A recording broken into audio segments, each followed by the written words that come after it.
Nongeye kubasuhuza abakunzi ba Benja TV, ni umwana twabahariye kubagezaho amakuru y'imyidagaduro y'ubusesenguzi bwimbitse tuba twabakoreye byinshi muba mutamenye, mwe muba mutamenye biri mu gikari biba biri inyuma y'amarido. Niyo mpamvu tuba duhari kugira ngo tubashe kuba twabagezaho ibyo ngibyo muba mutasobanukiwe kuba mwamenya. Hari byinshi biba byabereye inyuma y'amarido mwe muba mutamenye ko twari tuba duhari, tukababagira tukabasha kuza tukabibasesengura tukabibabwira mukabasha kubisobanukirwa kurushaho. Ikiganiro cy'imyidagaduro cya mbere mu Rwanda ni The Continent Live, nicyo muri gukurikira muri aka kanya. Muri kumwe nanjye The Benjamin aka Young Milly. Reka mbanze mbabwire ibi bintu birababaje, ibi bintu ntibisa. Ibi bintu biri gusiga isura mbi showbiz nyarwanda, ibi bintu nibitagira ahantu bigarurirwa hakiri kare bitari byarenga imbibi, ibi bintu ntabwo biri kugaragara neza muri showbiz nyarwanda. Ibintu by'amakimbirane abantu bari guhora bagarukamo bisubiramo, ugasanga ni bamwe cyane cyane bo mu myidagaduro bakomeye. Ibi bintu byo kuba abantu bari guterana ibitero shumi, bamwe bashaka kwicira abandi izina, ntabwo ari ibintu bisa neza. Mugomba kwicara ibintu mukabyigaho mukabikemura bitiriwe bijya hanze, aho kugira ngo murinde mushwana bituma byangiza isura ya showbiz nyarwanda. Abantu bakurikira umuntu bita DJ Brian, umuntu bita M Irene, cyane cyane Brian muri kesi ziri kubuza, ziri guteza amakimbirane zigatuma bamwe bava mu gihugu bagasohoka bakajya hanze y'igihugu cy'u Rwanda bahunze. Brian ari kuzizamo, murabizi ku byabaye kuri Yago, none ubu ngubu hari bamwe bagiye bahunga. Murabizi hari amakimbirane ari hagati y'umuntu bita M Irene n'umuntu bita Bosco Empire n'umuntu bita Pastor Claude. Ibyo bintu byafashe indi ntera, aho bamwe bari guhunga igihugu kuko ngo Bosco Empire ari guhamagarwa namba ziri pirive. Nibwo yabitangaje mu kiganiro yakoze kuri channel ye, anabitangaza ubwo yari ari kuganira na Godfather kuri space ya Godfather, yahuje abantu benshi batandukanye. Ibintu by'amakimbirane muri showbiz byafashe indi ntera. Ibintu bari kuvuga ati ngo M Irene niwe wabiteye, ngo ni nawe uri gutanga copyright kuri Bosco Empire, ngo M Irene niwe wabiteye igihe yakoraga ikiganiro abaza Vestine na Dorcas, abaza Vestine ati ngo urugo rwawe, ngo tubwire uburyo imibanire y'urugo rwawe. Vestine aba aramubwiye nta n'amezi 3 ashize ati urugo ngo harimo amakimbirane ntabwo bari kumvikana. Rero abo bandi babikozemo content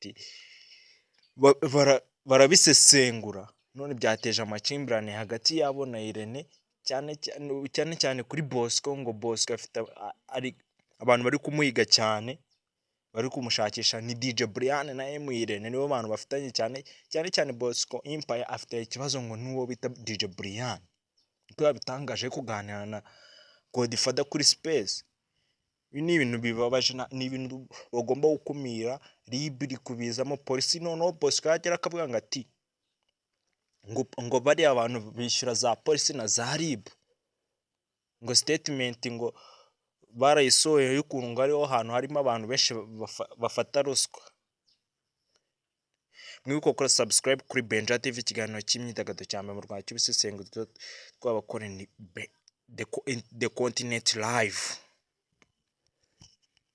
Ndimo ndahamagara ba Jado Gastar, ba David Bayingana, ba Emi Rwanda Ikinege, abantu bahirimbaniye showbiz nyarwanda kugira itere imbere, ariko muri kubona aho ngaho aho igeze iri kurindimuka.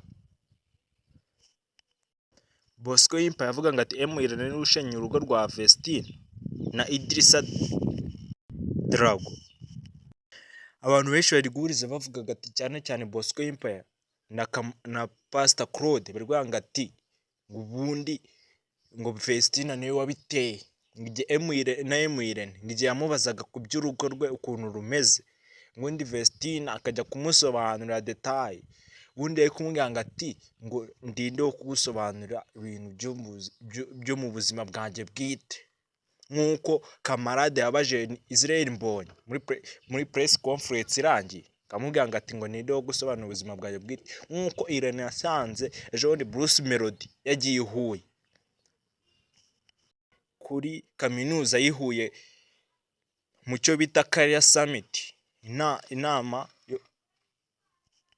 yari yabereye yo kuganiriza abo muri kaminuza ba rwiyemezamirimo bagira ibyo babasobanurira. Irene yabaje Bruce Melody ngo biri kuvuga yuko watandukanye n'umugore wawe, aravuga ngo ati ngo ushobora kuba warashatse undi. Bruce Melody aramusubiza ngo ati ngo ninde wo gusobanura uburyo nashatseho umugore wanjye cyangwa gutandukana nawe, ko ngomba gushakana n'uwo nshaka, nashakana n'abantu barenze 2, 3, 4, 5, ariko nta n'umwe ufite uburenganzira bwo gusobanura iby'imibereho yanjye bwite, cyane cyane mu byo kubana mu by'urugo rwanjye, byo kubaka urugo rwanjye.